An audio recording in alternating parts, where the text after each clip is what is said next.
Afton and the leak. Probably one of the most iconic when it comes to Springlock failures is William Afton. William Afton from the games, that is. In this version of the story, William Afton basically got destroyed by these Springlocks. He was fully impaled by the Springlocks in the Springlock Bonnie suit after trying to escape the ghosts of his victims. He thought hiding inside the Spring Bonnie suit would protect him, but hey, he was wrong. It turned out that there was water on the floor which, when he touched, caused the Springlocks in the suit to loosen, or water that possibly dripped down from him, and also his breath. This caused the Springlocks to malfunction, they fully released and impaled William, ultimately causing his death. However, this is William Afton, so even dying would not keep him dead forever. It only keep him dead for a little while. We later learned that one of the vengeful spirits, or possibly a pair of them, cursed William to experience the pain that they had felt, thereby extending his life indefinitely, no matter the pain he suffered. Which is how William Afton can be a shambling corpse,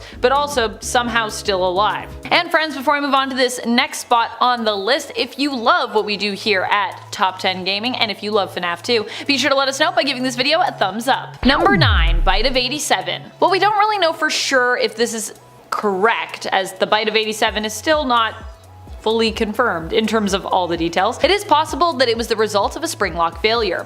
It's believed that the Bite of 87 led to the fatal injury of a guest when the frontal lobe of their brain was badly damaged in an incident related to Freddy Fazbear's Pizzeria. Now, based on the Bite of 83, we can imagine it may have been a similar incident where someone basically stuck their head inside an animatronic and kinda had it chomped. Or it could have been something else that happened. But either way, if it was similar to the Bite of 83, or even if it wasn't, it seems likely that a Springlock failure could be possible, as the suits may have still been in use at that time. As the suits may still have been in use at the time that this terrible incident occurred. Now, some might say they stopped being used after the Bite of 83, but with a timeline this wonky, I don't think we have anything that is 100% concrete conclusive yet in regards to when Springlock suits stopped being used across the board forever. Also, I feel like there are times maybe where they were like, let's stop using them for like a bit, and then we think we fixed them, and then they're still, dysfunctional. Because that's just how Springlock suits are. I would never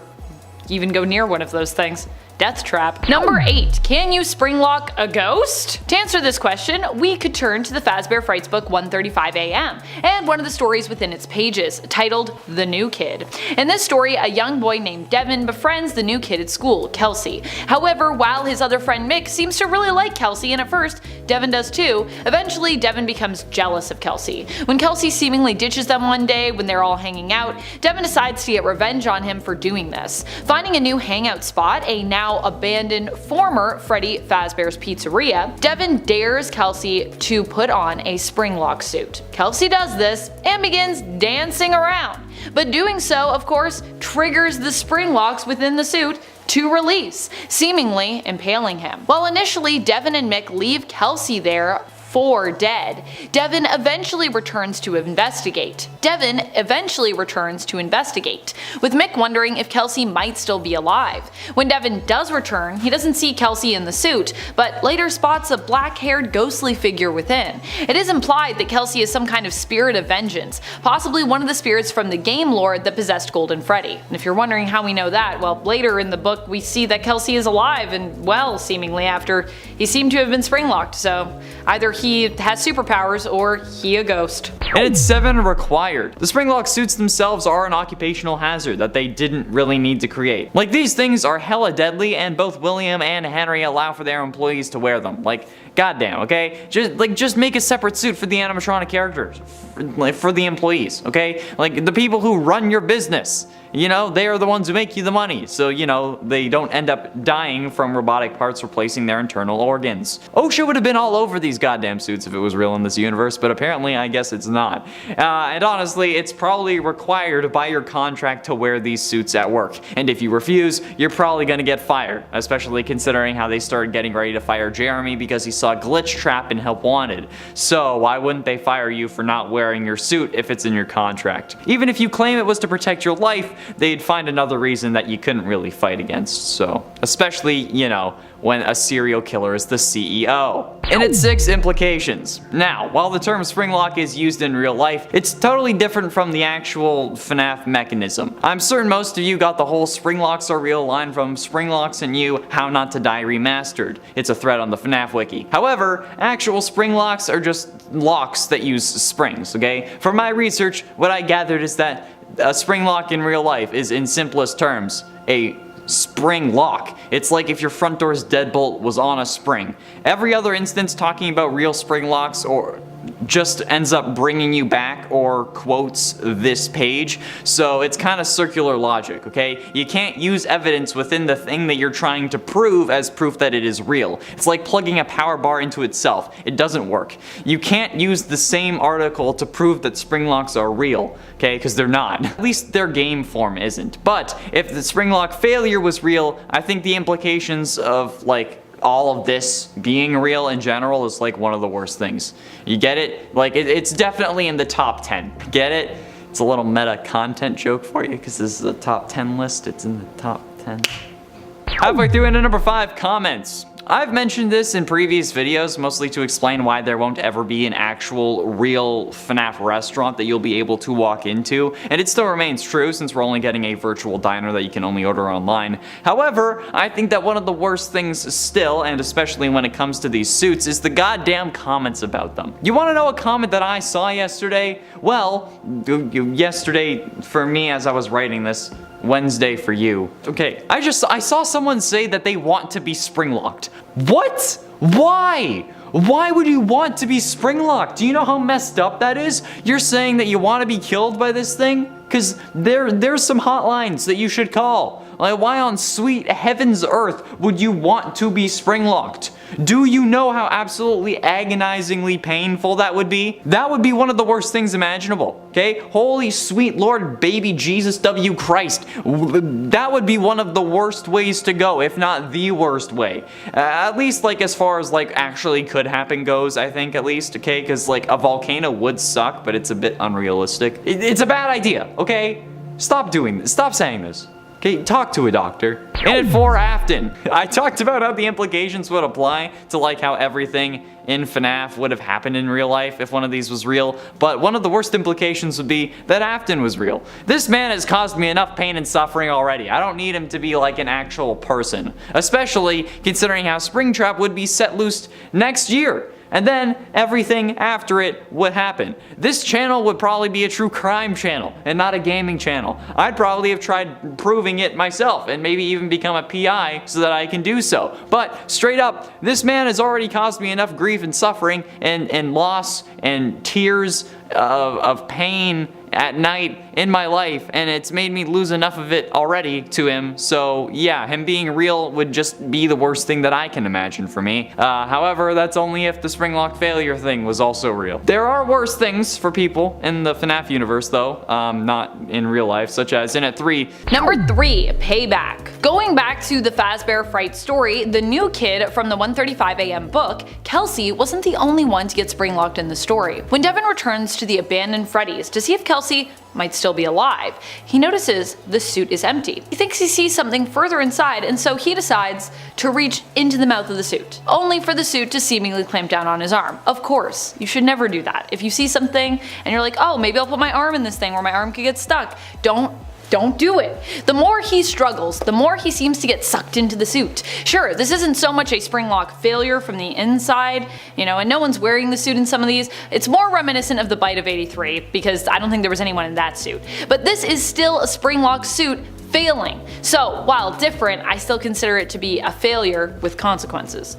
Consequences being, you know, Devin also likely died. Number 2, the Bite of 83. Definitely among the most memorable Springlock failures is the Bite of 83. Now some of you are gonna say, Amanda, this is not a Springlock failure. There was no one in that suit that we know of, which sure. But still, it's a Springlock suit and it failed, so I'm counting it. Anyways, I feel like the Bite of 83 hasn't been fully confirmed really at all, but many theorize it to be true. Many theorize that our theory is true, that we have so far, because this is all we got, alright?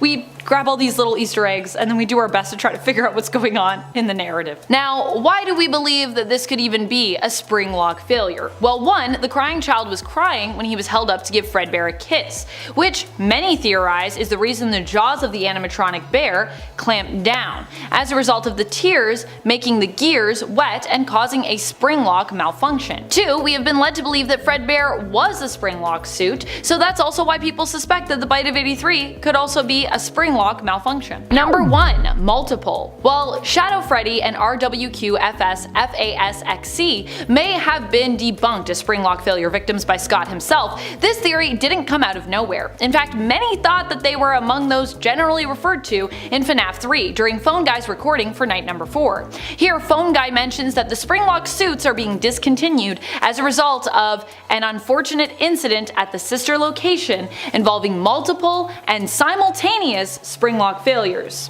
Which, I gotta say, it makes sense to me too, because I'm like, what were all these multiple Springlock failures? What does that entail, and how many were there?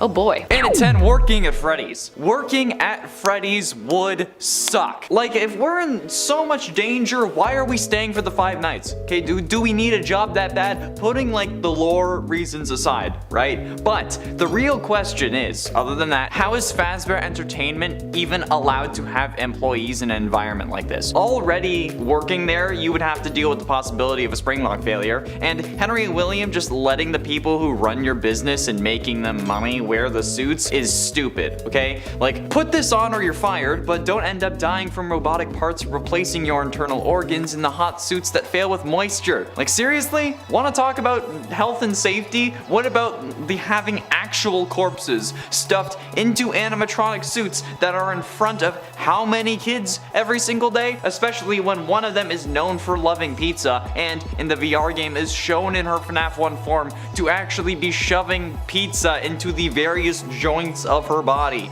Plus, 5 nights of animatronics trying to kill me?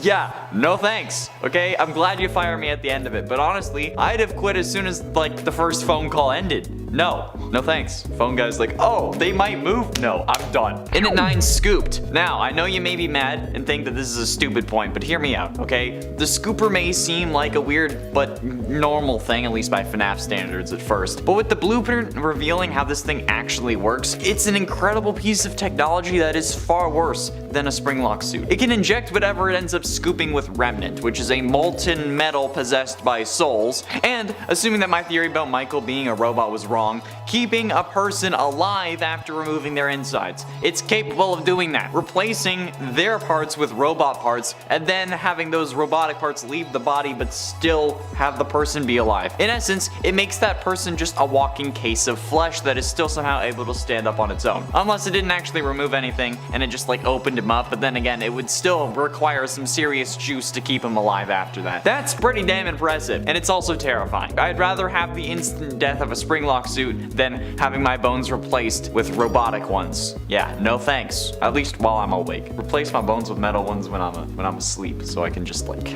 In at 8, grabbed. Elizabeth Afton getting grabbed by Baby is one of the most terrifying moments in the series. Possibly because Crying Child saw it, which would explain the stomach mouths on the nightmare animatronics. However, if we were to like see this from Crying Child's perspective, whether that detail is canon or not, if we saw it from his perspective, oh my freaking god, that would be so utterly terrifying. I would stand still. I wouldn't know what to do. Okay, how do you explain why a kid is like hiding in the bushes while his sister is getting grabbed by an animatronic claw? Okay, you don't.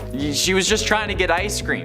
It's horrible. It's shocking. God, especially considering that Elizabeth ends up turning into an absolute psychopath after this, okay? Like, Elizabeth is nuts. But still, like, I don't know. It's that thought of just watching someone get grabbed. Like, sure, maybe for Elizabeth it wasn't that bad because, you know, she kind of was crazy apparently. But still, like watching it happen, that's just fucked up. That's a horrible thing to watch happen. It's worse than a Springlock, definitely. Number 7. The Amazing Escape. William Afton in the books is much more lucky, or perhaps just more brilliant than his video game counterpart. At least when it comes to dodging Springlocks somehow.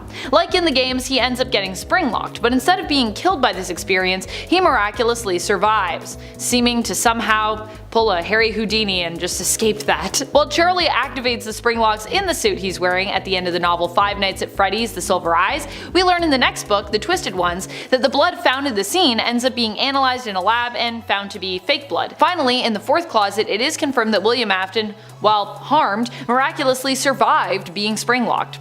I don't know how this is possible, but it's a thing that happened. Pretty impressive considering in most other cases, it's pretty much a death sentence. Number 6. Triggered by wriggling off mini arenas. This is probably my favorite consequence when it comes to the Springlocks malfunctioning. Likely because you yourself actually get to experience failure in a way. But obviously not in real life because that would be awful and horrible and extremely painful. Instead, you experience it in game. So although you can't feel it, you can't imagine what it would feel like, which honestly is also terrifying to do.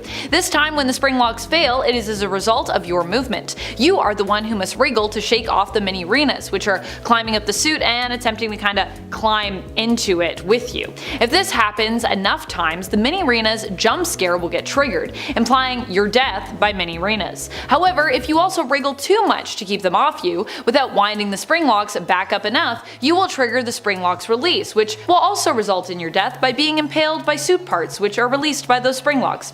Yikes. Number 5. The Fate of Shadow Freddy. Shadow Freddy is thought by some, in regards to lore, to have been a possible Springlock victim. The consequences of this employee's Springlock failure would be, of course, that they died. That's right, people believe that Shadow Freddy, who appears to be somewhat ghostly in nature, is actually the spirit of a former Freddy's employee, who died while wearing a Springlock Freddy suit. It's believed that for one reason or another, the suit malfunctioned, murdering its wearer. As a result, Shadow Freddy was born to haunt its former workplace, and was also likely one of the reasons that Springlock suits stopped being used, at least temporarily.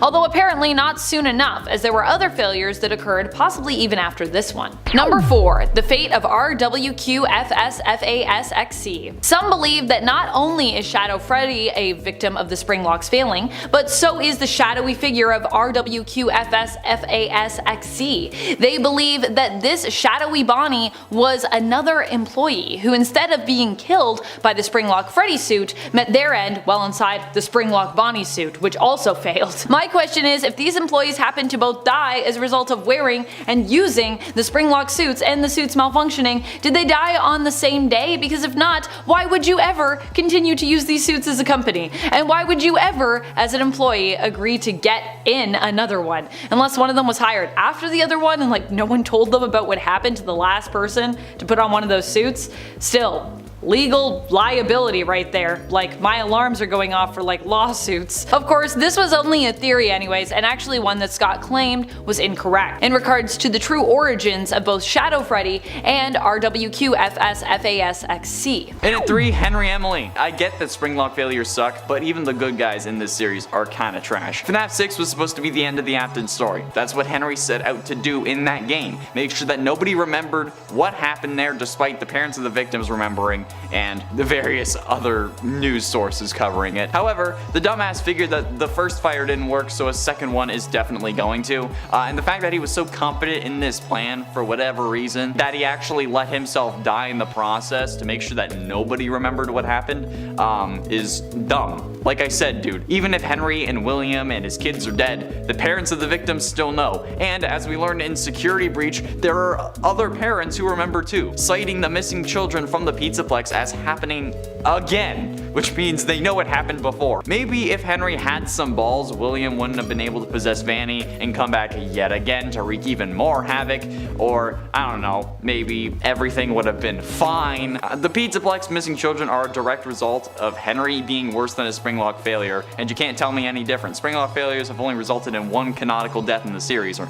death, but Henry has resulted in a lot more. But ultimately, and number 2, being an Afton. Okay, look, Springlock failures are horrible. okay? Yes, and yes, William is a horrible person, but being just an Afton in this universe must be the worst thing ever. It's like the worst spawn point in existence, because every Afton has been subjected to a horrible fate. It's like if Sean Bean is cast to play a character, you know that they're going to die. It's that, but if you're an Afton, you're going to suffer a horrible fate. Okay, let's go through the list, shall we? Here we go. William, Springlocked, possessed, forced to suffer for like 60 years at least. Charlotte, grabbed by Baby, going on to possess the animatronic, then joins a group of other animatronics that crawl inside of her big brother to escape an underground facility, and then gets kicked out of the greater collective, and then goes on to try to impress her father that caused her death in the first place by creating the robot that killed her. Talk about daddy issues. Then we have Crying Child, who we don't even know this kid's name. He watched his sister get crushed, he got crushed by a robot, and then he goes on to possess his brother and makes him suffer before realizing that it's not his fault. Then, speaking of the brother Michael, he blamed himself for killing his brother. He then spent his whole life trying to undo his father's horrible acts, and he himself was scooped in stuff full of robot parts, including his sister, which is again a whole other issue. He was made into a purple bruised man that everyone was scared of, and he was finally burnt to death in FNAF 6 by Henry without even being given the option to survive. So yeah, being an Afton is cursed. And that's not even talking about how Gregory or Vanessa could be Aftons. And finally, in at number 1, the lore! Oh, the worst thing about FNAF is the lore. Yeah, having to try to figure it out or even think about it or try to give it any coherent links is probably the most horrific thing that you can try to attempt in regards to the series, yes, but also literally at all. Do not try this, please. I get messages on Instagram saying like, oh, I have a FNAF theory and I was hoping we could talk about it. Like, I appreciate that you want to talk to me about it as opposed to like Matt Pat or someone famous, maybe because I'm more likely to reply because I'm not famous. But like, the best advice that I can give to you is if you value any shred of your sanity, do not try this. Do not attempt to put any shred of logic into FNAF. It will break you. Okay, do you think that I wanted to do this? Do you think that I planned on doing this for 2 years? No! I read one comment that said I see a FNAF in the thumbnail and I click, and it drove me so far into the madness that I'm basically the Joker of the FNAF community. People don't like me because I made a joke video about the worst FNAF fan games that included games that people loved, and now it's on the goddamn YouTuber wiki as a controversy. People get mad at you for misgendering fictional robots. They're robots and not real. People were furious with the Pop Goes creator because of that, and I'm like, what? Dude, just don't do it, okay? I'm not gatekeeping. I'm genuinely trying to help you. I want you to be okay, so please save yourself from the toxicity and let my heart and soul be the one to suffer all of this torture. Number 10, Springlock doors. Something that has come up multiple times over the course of all of these games, a question that still has yet to be answered, is how do the doors open if the power turns off, considering that they're mechanical doors? Well, what if the doors are actually spring-loaded and it's the power that holds them in place, and then when they turn off, they just snap upwards, I guess. The other strange thing in general about the doors is that they slide upwards, not sideways. That just means those straight looking sheets of metal are actually able to curl up somehow, being stored in the ceiling like a garage door, although I don't think that's what's happening, or that there is a wall directly above for that door to slide into, which would be a lot of convenient wall stacking, especially if this is a one-level building. Then it really doesn't make sense. Either way, I can only imagine that these doors would even be capable of springing open if it was the power alone keeping them shut, and that they are somehow spring-loaded to always be open, unless the power is on to push them down. That's the only way we can rationalize the way they work. Maybe this is also why our power runs out so fast as well. After all, I'm assuming it would take quite a bit of force and therefore power to keep them in place if they were spring-loaded. Number 9. Kelsey is Andrew. Kelsey is the new kid in one of the stories from Fazbear Frights, number 3, 1:35 AM. Coincidentally, I think one of my favorite books in the Fazbear Frights series. The story itself is also titled appropriately The New Kid. It centers around Kelsey, who is a new kid at school that everyone likes because he is so friendly and good looking. In the end, Kelsey ends up being betrayed by his new friends that he's made, who try to scare him by taking him to an abandoned Freddy's location and making him dance around in a Springlock golden Freddy suit, which of course malfunctions, killing him. Later on, one of the friends comes back for Kelsey only to get stuck in the suit himself and see a corpse inside that doesn't seem to match Kelsey's appearance. This corpse is noted as having black curly hair, which led led many fans of the books to speculate that Kelsey is in fact the vengeful spirit Andrew, who also appears in another story later on in the book series, The Man in Room 1280 from the 5th Fazbear Frights book. In that story, the vengeful spirit, whom many believe to be Andrew, one of the spirits that possesses the Stitch Wraith, appears as a dark boy with curly hair wearing an alligator mask. With a description of his hair matching that of the corpse found inside the Springlock Golden Freddy suit, it's easy to see why people think Kelsey is Andrew. And friends, before we move on to our next spot, if you are loving this list and you want more lists about all of the Springlocks, so many Springlock things, so springy, so locky, be sure to let us know by giving this video a thumbs up. Number 8. Plush Trap is from Sister Location. And what's more, might also be an older model Springlock suit? Based on what Circus Baby says about the Springlock suit we are stuck in coming from her old location, we could theorize that Plush Trap is also a Sister Location Springlock suit, especially since Plush Trap looks much older by comparison. But why do we think Plush Trap is also a Springlock suit? Well, it's interesting that in the book Fetch, we learn more about the Plush Trap animatronic, where it is implied that it can mimic the voices of other folks, something that prior to Fetch's release, only Sister Location animatronics seemed to be capable of. This is what makes us think that Plush Trap comes from Sister Location and perhaps was an older animatronic brought over from Circus Baby's previous location. While Plush Trap doesn't really fit in with the overall aesthetic of Circus Baby's entertainment and rental, we do know that an older Springlock suit was also kept there. Does that mean that Plush Trap is also an old Springlock that initially was its sister location, just based on the voice mimicking? If so, how did they get to be with the Nightmare animatronics? And also, who wore the Plush Trap suits if they were ever worn, if they were Springlocks in that way? Was it designed for a shorter employee or possibly for kids to wear? Also, just to be clear, I'm not implying that that is the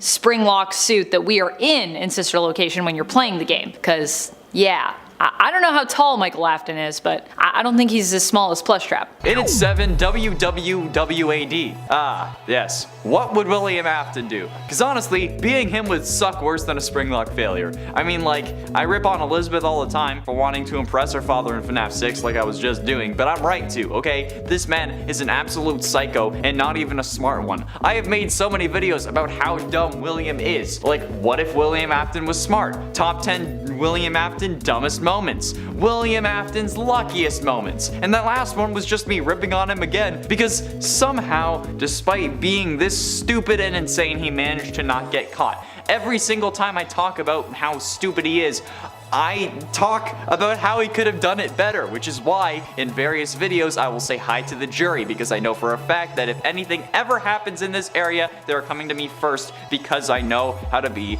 a psycho. But still, come on, that's it. That's the number, okay? Being Springlocked would suck, but William Afton sucks harder. Wait, no, that sounds like, no, wait, no, don't cut me off. I didn't mean it's 6 doors. You knew that this was going to be on the list, okay? If you've been on this channel at all, you know that I hate the goddamn mother-loving doors in this game. Why do they open when the power is out? That doesn't make sense, okay? If it's an electromagnet, like everyone keeps saying in the comments whenever I bring this up, those require power to turn on. So if anything, it would be costing them power to keep the doors open rather than keep them closed. Gravity does not work in reverse. If the magnet is off when the door is up, it would just fall down. I get that it's supposed to be for gameplay purposes, okay, but what in-universe thing makes this make sense? People say that it's like a safety issue, so like if there's a fire or whatever, you can leave, but that's what windows are for. I am almost positive that there should be a window in that room, and if there's not, that's yet another OSHA violation that they need to address, okay? There's no conceivable way in any reality that the doors should work that way, but they do, and it makes me mad. Like, why would you do this, okay, Scott? Why? Sky Daddy Scott, I'm bringing it back. Why? Some people, like I said, it's a fire safety thing, but like, no. If the building runs out of power, how could the doors open? Electromagnets use power to be on. So like, even if it is a fire thing, how are they keeping them up? I don't get it.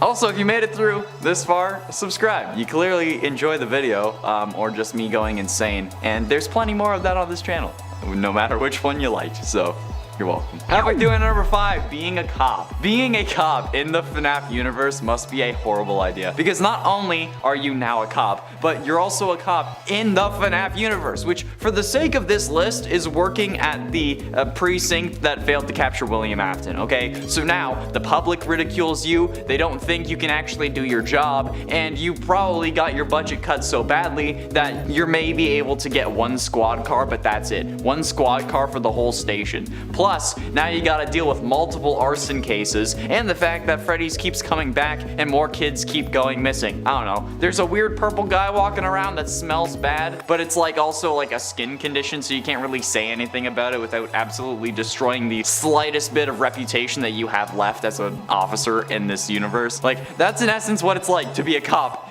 in FNAF. Okay, or what it would realistically be like. Because honestly, these dudes didn't check inside the bleeding, death-smelling animatronics when kids went missing in that building. So, I get it. They're either ridiculed by the public, or you just lose the majority of your IQ once you join up with them. Those are the only two explanations. It could be both as well. In at 4, MCI. The missing children's incident is definitely worse than a Springlock failure. I mean, the one failure that we know about that happened in the games only affected one person, and a horrible person at that. So I mean, just by sheer numbers alone, the missing children's incident is definitely worse. But not even just that, okay? Those parents must have been in a rough spot. Not only did they lose their kids, but they also have to deal with the incompetence of the in-universe police and the whole plot requirement of Afton getting away with it to actually continue the series. So yeah, like I said, there were literally animatronics leaking mucus and blood that people were comparing to human corpses, and they weren't actually investigated. So, do you know how insanely infuriating that would be? Okay, I'm surprised that Henry was the one to put Afton down and not someone else. Like, yeah, he got springlocked in '93, but that was 7 years after the missing children's incident. Had I been one of those parents, I would not have cared about the prison sentence, okay?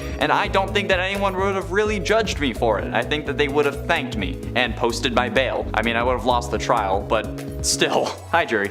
Number 3, Funtime Bonnie is a Springlock suit. Funtime Bonnie really only appears in Sister Location as an empty head. But what if there is something else going on with this animatronic? After all, there is one animatronic who we also don't get a good look at in the game, but who we are pretty familiar with by the end of it, just based on our experiences. That would be the Springlock animatronic that we are stuck in temporarily. While we never see it explicitly, we also never get to see Funtime Bonnie explicitly either. This has led some to theorize that Funtime Bonnie is said Springlock suit and is the older animatronic that Circus Baby was referring to. The only thing that seems odd is how new we'd imagine Funtime Bonnie to look, but then again, it's more likely that the animatronics at Sister Location are actually really old and have just been well maintained and possibly refurbished, and possibly, you know, hidden away there.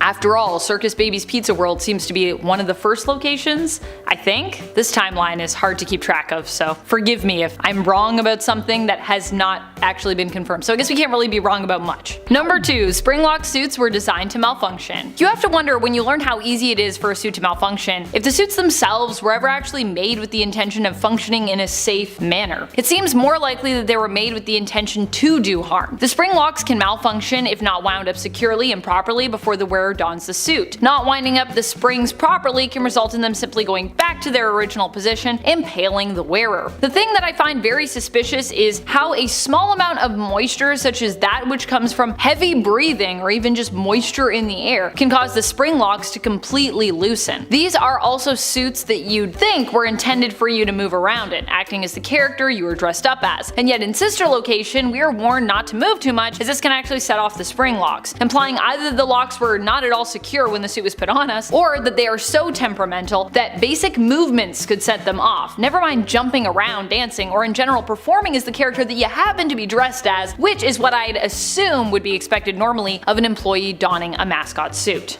Number 1. Henry sabotaged the Springlock suits. We don't really have a lot of clearly defined lore from the games that lets us know who really made all of the animatronics between William and his business partner Henry. In some continuities, it's implied that William is more the inventive one, whereas in others, William is more business savvy and Henry is more robotic savvy. It could be possible that the two were actually a little bit of both. I think that makes the most sense just based on everything we've learned about them. If this is the case, who's to say that Henry wasn't the one behind the Springlocks, and perhaps perhaps after losing his daughter, sabotaged said Springlock suits while in a vengeful state. When William, however, did not die from Springlock's impaling him, Henry had to resort to other means later down the road, like what we see in Pizzeria Simulator, with him rounding up all of the former animatronics and then burning the place to the ground. Or potentially with Henry being behind the burning down of Fazbear Fright, which also was a suspicious thing that happened, and we don't really know who's behind it, but I feel like Henry could make sense there. And at 10, William Afton. Again, could William have suffered a Springlock failure before getting trapped in the spring bodysuit like we see in FNAF 3? It's possible, and it certainly appears like that's the case in the FNAF novels, since William is described to have scars that are consistent with the Springlock failure before becoming Springtrap in the novels. So could it have happened in the games? Could William have been the reason the Springlock suits were retired? Since we hear of an unfortunate incident at the sister location, so is that unfortunate incident William? There are plenty of people it could be, but William having to deal with it would certainly get them put out of commission for a time. But with William continuing to use the suit and putting it on when the room was wet like we see in FNAF 3's cutscene, it suggests that that's probably unlikely, but it's still possible. So since this list is possible Springlock victims, I think he deserves to be on this list, at least at number 10, since can we really talk about Springlock victims without mentioning good old Willie Afton? Exactly. And at 8, Phone Guy. Phone Guy's death is one of the most mysterious deaths of all. We hear him die in FNAF 1 on night 4 with the sound of multiple animatronics banging on his doors, but we never really get an explanation as to what happens to him. We know he dies, but other than that it's all speculation. One of the theories though is that animatronics got him and shoved him into a suit, resulting in a very painful death, especially since at this point the Springlock suits were either still in operation or hadn't been totally removed. The actual timeline of the events of the Springlock suits is a little messy since we don't really have years for things like them getting scrapped, yet it's still possible that Phone Guy was shoved into one or maybe used it to hide. After all, maybe Phone Guy is secretly William Afton and Scott just didn't want us to know that yet or something. I still feel like that might have been in the realm of possibility. Maybe not now, but it was. Number 7. Kelsey is Crying Child / Cassidy. While Kelsey being Andrew could make some sense, others have speculated that the corpse found inside the suit actually belongs to Cece, Crying Child. This is obviously because of the physical description of the corpse, which has curly black hair. A lot of people coming back to that curly black hair for a lot of these theories. This description matches the appearance of Crying Child, who also appears to have black and curly or wavy hair based on what we see in the games. But Kelsey is blonde. How does he fit in? Well, it is possible that Kelsey is the amalgamated manifestation of both Crying Child and Cassidy, who perhaps both haunt Golden Freddy if in this continuity they were both victims and have decided to share possession of the animatronic. Neither of them of course was blonde, but they could be changing their appearance together, using a disguise to go out in the world and trick bullies into trusting them. Cassidy could also possibly be considered the more aggressive personality, while Crying Child could be considered the nicer side, and also might bring the masculine appearance to the table when it comes to their disguise. Because obviously Cassidy was a girl, so yeah. Number 6. Shadow Freddy and RWQFSFASXC. I think I said that all right. This theory, I believe, has been debunked, so just a word to the wise about that, but I still thought it was a pretty cool theory that existed, and I personally like the sound of it. I think it's a neat theory, hence why I'm gonna share it here with you, even though it's been discredited. But just know, we know that. The theory posits that Shadow Freddy and Shadow Bonnie were both victims of a Springlock failure. Phone Guy talks about the sister location experiencing multiple and simultaneous Springlock failures, leading some fans to think that might explain the shadow animatronics we see and what exactly they are. Spirits who are attached to the suits that they died in, but were for some reason unable to fully possess them, instead becoming a shadow-like version of that animatronic. I just think it's a cool idea. I mean, shadow animatronics are so mysterious to me, so when I find cool stories that could explain how they work, their theories, I love them. Number 5. Yellow Suit. In FNAF 2 on night 6, Phone Guy's call reveals that he is surprised you came into work at the location, as it is meant to be shut down for a while. He tells you that there was an incident that happened involving the yellow suit in the back, which many have theorized to be the Springlock suit used in the missing children incident, where 5 victims went missing. Some even think that this phone call is referring to that incident. Phone Guy claims that someone wore the yellow suit, and ever since, the animatronics have been acting strangely. Is it because they had victims stuffed into them, and possibly because those victims' souls are making the animatronics behave more aggressively because they're possessing them? I don't know, but it makes sense. And ultimately, in at number 2, missing children. Much like the Cassidy situation, the entirety of the missing children involved in the missing children's incident may have been Springlock victims. We're still unsure as to the method of extermination that William used on the screaming pests. Sorry, the kids who run around in my building hallways they're still getting to me. If they ever go missing though, these videos are not going to help me. Anyway, we don't know how William dispatched of these kids before shoving them into the suits, and honestly, there may not be a way that he killed them before shoving them in. The act of putting them in the suits may very well have been what killed them, which would make sense given that a Springlock incident would be more agonizing than a simple knife to the chest.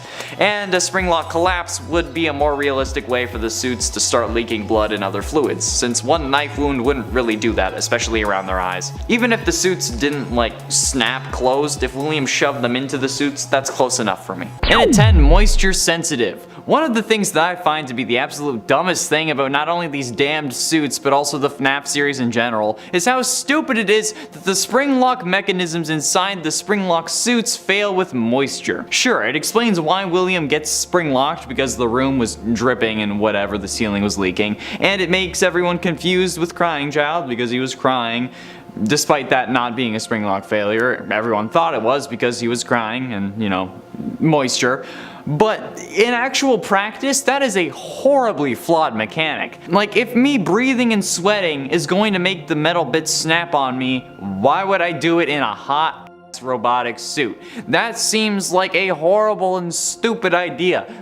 Yes, okay, put me in a hot and sweaty environment that gets me killed if it gets wet. That's not a liability at all. I get sweaty wearing my freaking Doctor Strange costume, okay? Imagine a giant suit full of metal, okay? That would also be heavy as hell to walk around in too, only making the sweating worse. In at 9, designer. You see, there are a decent amount of people that for some reason think that these Springlock suits were made with pure intentions. By William Afton. This kind of goes hand in hand with the idea that William started killing after losing his kids, but we know that that's not the case. Since thanks to the fast facts found in FNAF AR's files, we know that the Funtime animatronics were some of the first ones ever made, and considering the abilities of Baby and her comrades, we know that they were made in order to kill, meaning that even if the Springlock animatronics were the very first animatronics ever, it's reasonable to assume that they were also designed with death in mind, which explains multiple things. But honestly, if William made the Funtimes with death in mind, it's likely that he did the same with the Springlocks, you get me? And if you think that a suit that can snap at a moment's notice and shove pounds of metal, bars, cogs,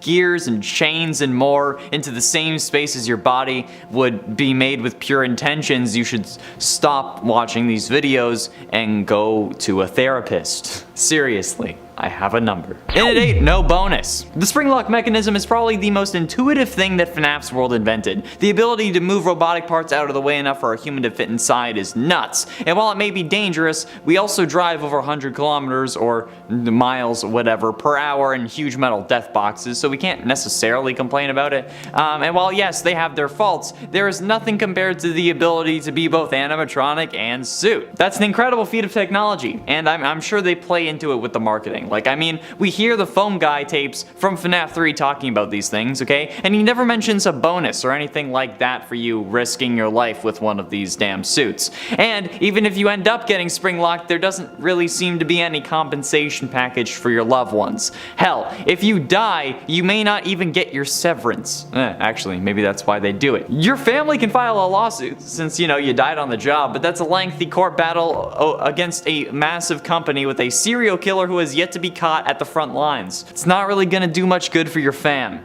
So the fact that you don't get a bonus if you get in one of these suits, let alone get spring-locked, no thanks. It's a red flag. Swipe left. And at 7, Michael Afton. This relies on heavy speculation and assumption. However, if the entered enema is truly what killed Michael's body, then could it be considered a spring locking? We don't really know if the Funtime animatronics have spring locks, but we can assume that they do thanks to their moving parts and abilities like a giant claw that goes out and stores items. But this would also mean that Ennard would have at least some of those same parts. So if the Funtime animatronics that were made around the same time as the original Springlock animatronics used similar parts or techniques, which is likely, that means that Michael Afton would also be a Springlock victim. We don't need solid proof since this is a possible Springlocking victims list, so proof of possibility is all I really need. And honestly, I think that this would provide a good explanation as to why he turned purple. Since people who die don't turn purple. Instead, if they rot, they would most likely be depicted as green, especially when another major character is linked to the color purple. So, if that is indeed bruising, it would make sense if the Springlock mechanisms were hurting him from the inside out. Halfway through into number 5, shadow animatronics. One of the oldest theories is that the shadow animatronics are the first Springlock victims. This comes to us after the FNAF 3 phone guide dialogue that mentioned multiple and simultaneous Springlock failures, which some interpreted as multiple Springlock suits failing at once, since the term Springlock in this situation is used to describe the suit as a whole and the individual Springlock mechanisms that hold back all the robotic parts in the suit. So the line of multiple and simultaneous Springlock failures could mean multiple of the Springlocks inside the suit failing at the same time, or more than one suit failing at the same time. This led some to theorize that previous employees were killed in the Springlock suits, which is where the shadow animatronics came from. This is supported by the fact that these shadows are of Freddy and Bonnie, the two animatronics that have Springlock versions. And while there are holes in this theory, there is potential that this is the case. So the shadow animatronics are possible Springlock victims. I'm gonna have to keep saying that because people in the comments are gonna get mad. It's like, oh, they weren't Springlock, they could have been. It's possible. And that's the list, okay? Paperwork. One of the worst things for the survivors after a Springlock failure has to be the paperwork that is associated with it, because goddamn. Someone dying in your building is one thing. Someone dying in your building because of something in your building is another, and then add on to that the fact that they were your employee and probably forced into that suit without because of their contract, and you'll be filing reports until you have to retire. Okay, especially because one mistake on those papers means even more paperwork, and I don't really know anyone who likes to do paperwork. Personally, I hate it, but that's also because my ADHD makes me it makes it unbearable for me, honestly. It's even tough to write scripts sometimes, but I mean, eventually I have to, but that's where my brain thrives, in that stressful environment, which is not good for my health. But if it was that kind of paperwork, I would honestly just quit, because there was no way in hell that I would even want to attempt to keep my focus on that when I can just scroll through TikTok or YouTube instead. So yeah, no thanks. But ultimately, into number 2, replaced.